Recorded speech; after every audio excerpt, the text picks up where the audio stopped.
This week, Australia's series against Sri Lanka moves to Canberra, where Manuka Oval will become just the 11th Test venue used in this country across 143 years.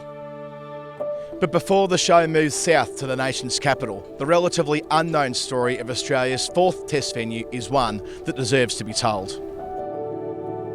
Welcome to the Brisbane Exhibition Ground, the place where Sir Don Bradman first wore the baggy green.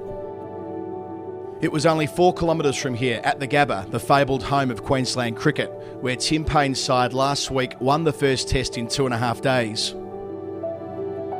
But over a few summers between the world wars, it was here, north of the Brisbane River, where a tremendous amount happened across these Test matches at the Exhibition Ground.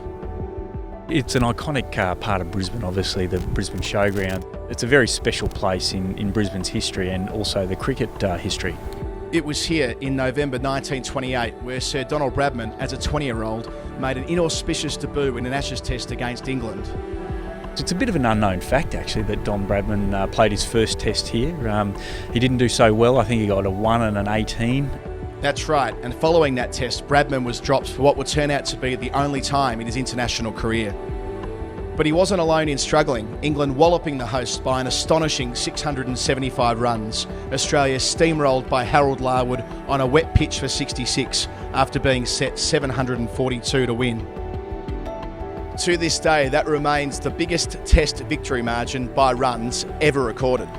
Equally eventful was the second and final men's Test held at the Exhibition Ground in mid-January 1931, the third match in the West Indies' first ever tour to Australia.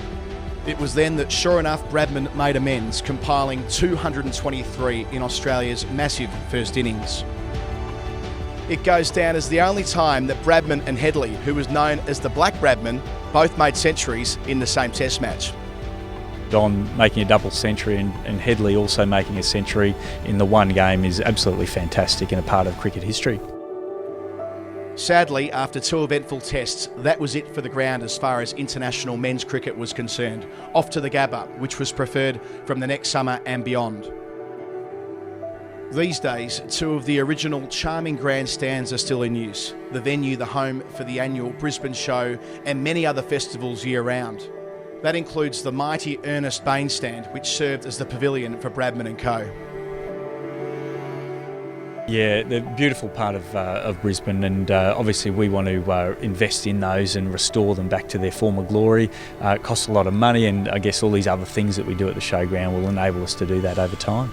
As for whether such a renovation might allow cricket to return here one day, look, it might be good as a one-off. I think the standards have changed, certainly, in this ground. It is beautiful, iconic. The grandstands are fantastic, but I think the player expectations are a bit higher these days.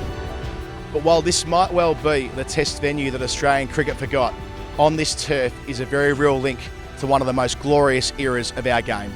Adam Collins for Crick Buzz at the Brisbane Exhibition Ground.